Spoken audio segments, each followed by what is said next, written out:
All right. Well, hello and welcome back to Culture Clash Parenting. I'm Marissa, I'm Astrid. and today we're diving into a topic that really touches on a personal story that is shaping up in my house to be a topic of conversation on a regular basis. We were right in the middle of it. Um, and I brought it to Astrid, and we were like, this is a good topic for the podcast. So we're going to talk about group work versus individual work and what that looks like in school, what that looks like in the workplace, and how the different cultures have different ideas about collaboration, independence, and how success should be measured. Yeah, it kind of affects both adults and kids. Because it culturally, I think there are group projects already done in schools, and which back when I went to school in Germany, we didn't have any group projects that I recall anyway. But now it's happening more and more because it's happening more and more in the workplace. When I was working in Germany, I didn't have a whole lot of group projects either. Like you worked as a team, but everybody had their own thing. So anyway, that's what we're diving into. So Yeah. grab a cup of coffee, settle in, And and here's let's get episode started. 11. Episode 11. Episode 11. Welcome to Culture Clash Parenting, the podcast where laughter meets learning on the wild ride of raising kids in foreign lands. And join us as we navigate the intricacies of parenting in a world that's anything but familiar. Get ready for a dose of empathy, a dash of humor, and a whole lot of love. Let's dive into this beautiful mess of raising kids in a different culture together. So let's start with the story that is going on with my son. So he's 14. He's 13 and a half. He will be 14. And Middle schooler. he's in he says he's 14. He's in the equivalent of eighth grade, which here, as we talked about in an earlier episode, is the second to last year of middle school. So middle school here ends at ninth grade.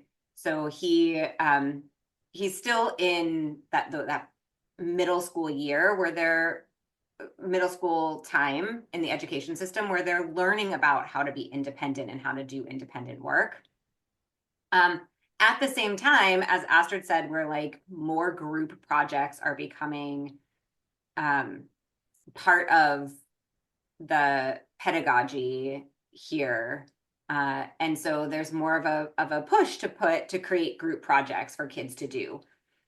And so he's had more and more group projects in different subjects. And in one particular class this past month, his teacher gave them a group project.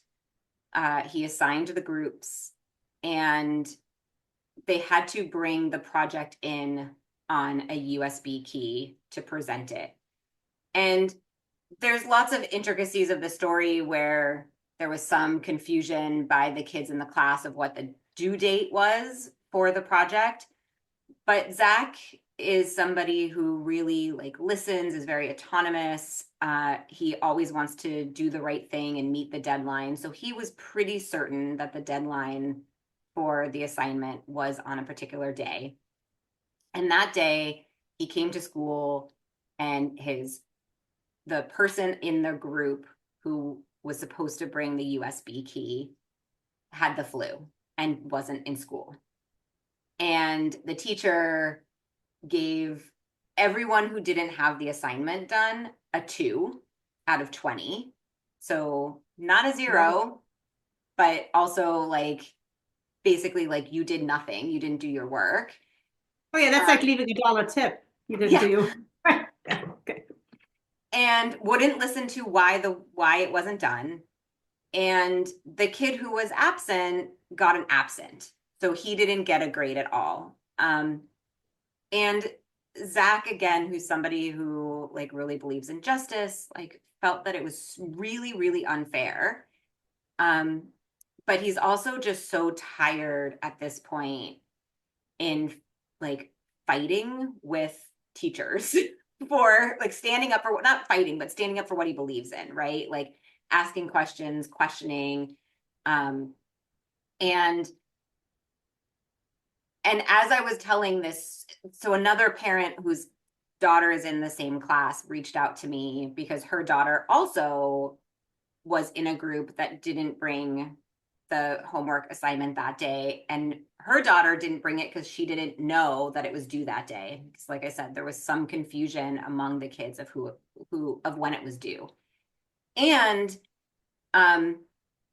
part of the issue is that they're not given time outside of class to work on it, or they're expected to work on it during study hall.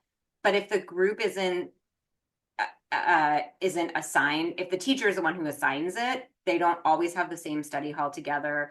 If they are in study hall together, sometimes they're working on other assignments that are due first, right? Like they haven't been given the instruction, and they are like 13, 14, like they should at this point be autonomous. And yet part of the reason that I see when I have conversations with Zach that he's not autonomous is he wasn't given the foundation on which to create the autonomy, right? He wasn't taught this is how you work in a group project, and this is how you work with people who aren't your friends, and also how you work with your friends, because right, like you still have to share and divide work. And so there's just, the kids have sort of been left on their own to figure it out. And we're sort of dealing with that structure, or that frustration from Zach, who's highly sensitive and really just doesn't understand what he did wrong, like, and what other kids did wrong, because he felt like the communication wasn't clear. And then again, he felt like his grade was because a classmate was sick, which he couldn't couldn't plan ahead for. Control. Yeah, he couldn't control. So it's a really interesting situation because when I think back on my education in the US, I feel like group projects started really young. Where we would work together on an assignment, or so that by the time we got to be in 7th, 8th, 9th grade, we knew what was expected of us, and we knew again, this is before the ages of cell phones, so it's not like we could text each other and be like, hey, like we had to actually, before we left school, have a plan for how we were going to meet up outside of school. And even in school, we had to communicate more to be like, I'll meet you at this time at this place so that we can make a plan for the project, that they just don't have, that's not, that they don't, that I see our children not getting right now in the school system here. So you said you had to meet up outside of school, even at a younger age than middle school, in order to do a group project. So it was almost like a homework thing, or no? Yeah, I don't know if, I'm trying to think, like 4th and 5th, 6th grade, so the end of primary school, I do remember that we would have group projects that were usually more creative in nature.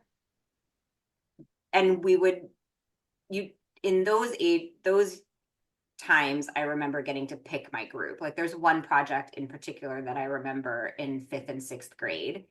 And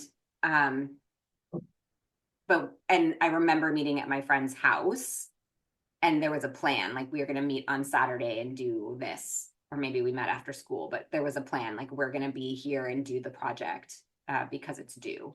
So yeah, I do remember doing things outside of school. And that's part of the system, like we've talked about before, like here through middle school in France, like they're not supposed to receive homework that they haven't reviewed in class. So it's rare, like the kids don't have, going into middle school, that expectation or experience of working on something outside that they haven't already discussed with the teacher and have a structure for, are supposed to understand what's required of them. That's how Germany works. I mean, things get explained at school, they do problems at school, and then you repeat those for homework, basically, to really get the concepts. Yeah. And that, depending on the concept, like in math, that could take several weeks, right? Like, every time you have math. But you also don't have the same subject every single day. Like in the United States, it's kind of ridiculous that every single day you have the same schedule. Actually, now they have A days and B days in high school, but other than that, still, you only have that afternoon to do the homework for the next day. And in Germany, we never have that. So you have 2, 3, sometimes 5 days if there's a weekend in between to do your homework for the next class. So Yeah. it's a little bit more autonomous, I think, that way, because you can decide, oh, I have Tuesdays, I have, some sort of sports practice, so I'm not going to get around to that homework till Thursday, but that's okay because I don't have the class till Friday. So I can, and even at a younger age, I can manage that better over there and here. I don't know about group projects, though. I know we did not have any. What you're saying, oh, we had to meet outside of school, I don't remember any of that. And it might have been one or two. We definitely had one group project in 12th or 13th grade in PE, but the time was given during the class, and it was a dance that you were given a painting, some famous painting. We had a Miro, and the the group had to create a dance to express that painting. And it was the Miro that had, well, actually, the Miro that had the circles. That does not narrow it down. I understand. There were a few circles that were black, and so those girls that did those circles, they dressed in black to present the project also during the class, and kind of balled up and rolled around like circles. I remember that part, but that was like 12th or 13th grade. I don't remember any other group projects in 13 years of schooling in Germany. Not one. Well, yeah, I mean, it's interesting because when we were talking about it with this other parent, and then we brought it to a PTA meeting, another parent was saying that her daughter was also struggling with how to coordinate group projects because they've changed the school system here so that if the sixth and seventh graders now are triaged into different levels in math and French. And so you may be in the same French class as somebody, but you don't have any other class with them because you're in a different homeroom. And it's part of this education reform that went into effect this year. And it's that's a whole nother episode as well.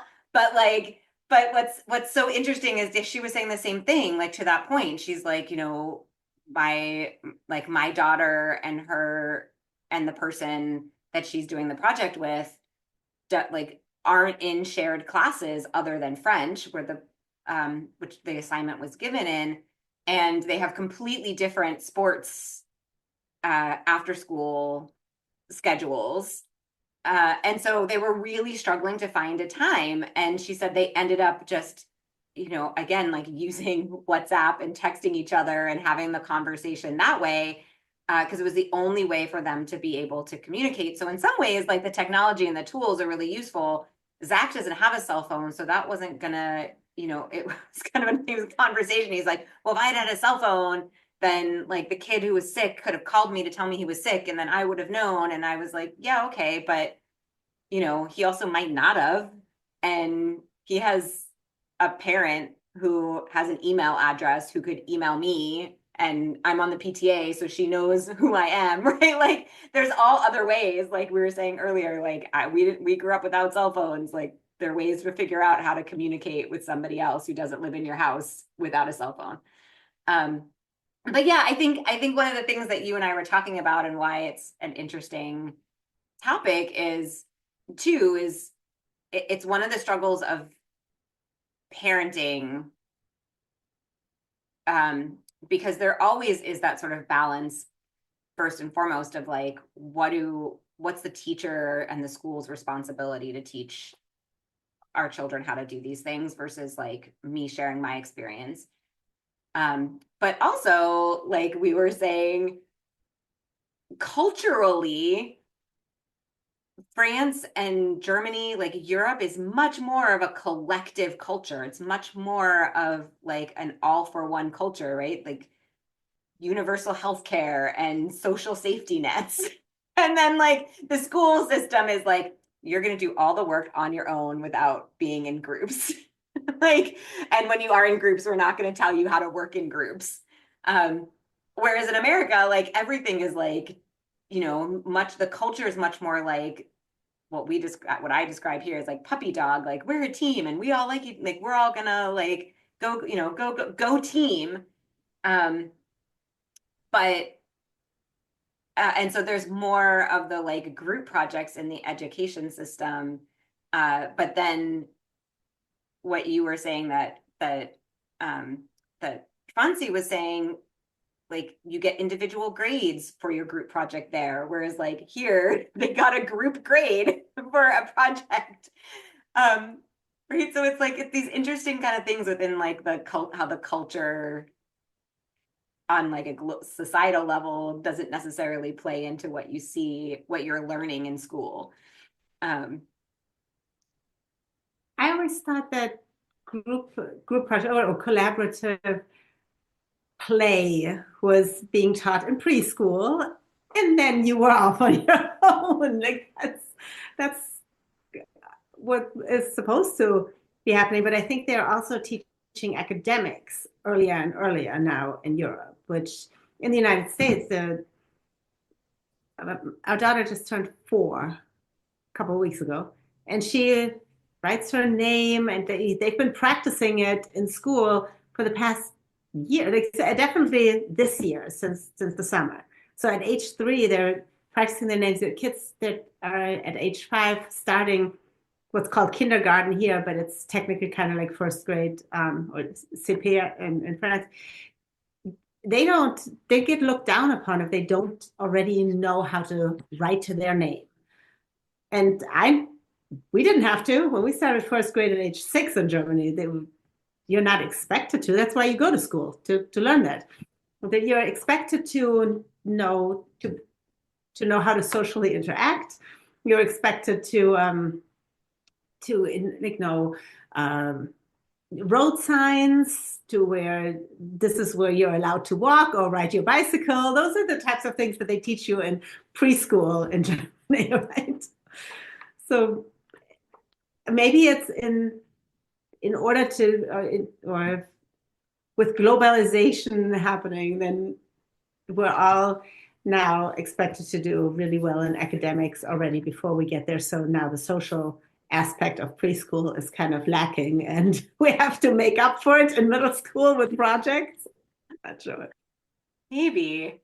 I mean, I think there's still this system here, as I know there is in Germany too, of this tracking, right? Like we've talked about in different episodes where like they sort of label kids at younger ages, like you're either going to go vocational or academic. And so I think you're right. I think here in France, there absolutely is this focus on, you know, we need to figure out early on which track we're putting the kids on and how like and where they're going to fit into society. And part of the benefit of that is that there is such a greater respect for non-elite positions. There's such a greater respect for, you know, for the civil servant, for and that's kind of what people aim for, right? Like they just want their kids to have a CD, like to have a permanent position, to have a fonctionnaire position, a civil servant job, because they can't get fired once they have it, right? And there's and so there really is this much more of this respect of everybody has a role to fill within society. And so again, like going back to this like group project, it kind of shocked me from that big picture reflecting in that even though I think they think, because I've had conversations with the principal at the school, I've had conversations with some of the teachers, with some of the with our French friends over the years too. I think there's the belief, or the, through their lens, they're teaching that by creating these group projects, by being like, you have to figure out what your piece is within this group, right? Which one of you is going to be like the note taker, and which one of you is going to have the USB key. And but I also think that kids don't know what they don't know until they know they don't know it, because they get a 2 on a grade, right? So there's this sort of like, and especially this generation, which is just so instant gratification, like they don't have as much of the reflection of, taking time, the critical thinking of asking the questions or reflecting on it. And so it was really interesting. I do feel like the principal was like, yeah, like your job in middle school is to learn how to be a part of the collective and a part of the society. And he tells them this like from the beginning. I'm like, okay, but like, then you're giving them the exact same grade on an assignment, and you're not telling them how to like, how to work with other people. You're just expecting them to figure it out when they can't meet outside of class, and when the expectation, right, is like you're gonna do it in the cadre, in like the frame of like this one class time without any instruction. It's just a really interesting kind of yeah, like without judgment, just awareness. It's just like, oh, like I'm not sure that like that what's getting that what they're preaching is being modeled. So I tried to start that conversation, and then they're like, you don't know what you're talking about because you're an American. Well, here are 2 thoughts I had while you were talking. One, in the very beginning, I was thinking maybe they started doing more group projects now in Europe, because all the kids have phones. You said something about instant gratification. And kids these days, they don't actually meet outside of school to play anymore at a very young age. So, because they're all on their phones playing Fortnite or whatever else they're playing, right? So maybe the group projects are not a bad thing. Yeah. To the fact that they all get here's my second thought, the fact that they all get the same grade in the end. And I know this from Franziska when she was in Germany. One project they had to do, or they had to give a conversation in a language class, and her partner didn't feel comfortable speaking, so she basically ran the conversation, but they both got a bad grade because the partner didn't speak. So one, yeah, it's teaching kids to collaborate. Two, I wonder if they're not individual grades like in America, not to get political or anything, but may have something to do with the socialism or in Europe compared to the capitalism in the United States. Like everyone here is much more on their own selfish island and doing their thing and expecting a return on their investment.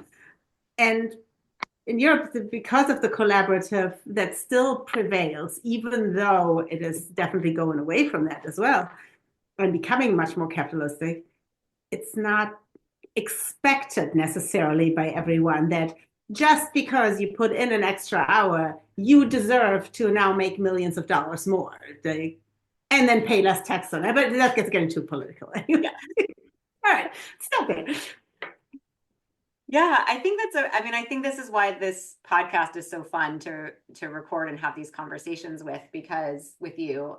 I mean, these are conversations you and I had before we recorded the podcast, but because there is no right or wrong, right? There's no one way that's better than the other. There just is what it is. And I think we can learn so much when we have that experience of seeing how things are done differently. Because again, like you don't know what you don't know. And so as a parent, seeing Zach's frustration coming home from school, for all the reasons that he was frustrated about that group project, seeing another parent when I brought it up getting, also saying it was really hard for her to know what to say to her daughter because like she was raised in that mentality of like, you need to take this up with the teacher and get the teacher to give you that structure, right? There are things that are shifting and changing. And so both parents like need to learn how the new system works. And like, as the teachers are adapting, it's like that communication is really important. And I think that's what I see happening when I see big picture on both sides, right? It's like it's becoming so much more important to communicate. And it's so much easier to communicate with the phone, but like, are we even speaking the same language? Like the same, you and I are both speaking English right now, but like, are we making ourselves clear to one another, even though we're speaking the same language? And as somebody, who constantly every single day goes out into the world going, are you understanding what I say? Because is my French good enough for you to understand? Right? It's like, it's such more of a conscious thought in my head of, am I expressing myself in a clear way? And even I like don't always I'm lots of times don't get it right. But that's what's so fascinating because we can have these conversations and be like, oh yeah, like there's a third way. Like there's your way, there's my way, and then there's this other way. Like let's find that middle. Let's have the conversations so that we can support our kids to live in that third world, right? To live like the third culture kid world. Like the beauty of their experience is having both sides of the coin to be able to share and interact with other people through that lens. Yeah, that's where I was going with that. The third culture kids are like, well, your ways from the old country are not what we learn here. but then for you to go and talk with this other French mom, that's not how she was raised either. However, it was very different from where you were coming from. So I think in general, not just for us raising our children in a different culture, but in general, it's important to talk to people from different cultures, right? And compare notes. Even if you're not, even if in the end you both walk back to your own place and go, well, we were better than that, but at least you now know that something else exists. And I think especially for our kids, because, what do they say? Drunk people and babies always tell the truth or something along those lines. But swear to God, just water. But for the kids, the third culture kids to really come back and they're at an advantage again because they can take the best out of both worlds to form their own opinions and make their own paths. But it's also then on them to kind of go back to their friends. I feel like maybe it's helping them understand much more quickly. Like, this is how you work in a team. This is how it's done in the States. So let's take the good part of that and apply it here. And then we are the better team, or vice versa. Take it back to the States and go, well, no, we're just currently experiencing that. And it's good in this way, not so good in another way. Yeah. Yeah. Yeah. I did ask the one of our collective children that actually did do school in both countries. And I asked her, hey, we're going to do an episode on how project work differs in the different countries, because I don't remember ever doing any projects, but Marissa brought it to me, and she sent me her answer this morning by audio. So let me play it here. Projects were normally written, and that you didn't have to present anything, you just did it and then you turned it in on paper. Group projects were generally done between a span of 1 class period to 4 class periods, 5 class periods, maybe like a week or 2 max. And it was generally just like a week or 2 days. And even though if it was usually a presentation, only one person from that group would be called up to present. You'd all turn it in, but it'd be kind of just a raffle draw of who'd actually have to stand up there and present it. there have been projects where it's like you have to make a video or something, and still then it's only one person who has to actually go and like turn in the assignment. It's just all your names are on it and you're all in the video. As long as you can record, like everyone knows what part they did, then you get a grade. The group projects were less of a, like there was communication, but in America here, group projects tended to involve a lot more planning and a lot more research. At Marienberg, you were just kind of expected to go into the project already knowing all about your topic. And because you knew all about your topic, it would only take you like 2 or 3 days to do it all. And you were expected to, like there wasn't a whole couple days worth of just researching with your group. And it wasn't, well, you tend not to have that many roles, I guess, in a group project in Marienberg. I never really had a group project where we all just like assigned ourselves to one topic or one part of the topic and then would work on that and then we'd splice it all together at the end. That's how most, I guess, people favor it to do it here in American group projects. But at Marienberg, it was definitely we're all doing the same thing, and then at the end we're just going to compare and then figure out which one's like the best method of doing it, and that's how it would function. That's what she said me on just the compare and contrasting the group projects. And it is interesting that the research part kind of grabbed me too, because a lot of schoolwork, like you had said before, in France, the kids do the homework based on what was already taught in school, and same in Germany. And there isn't that much research. I remember when I went to college and grad school here, a lot of it was research papers, right? Research papers.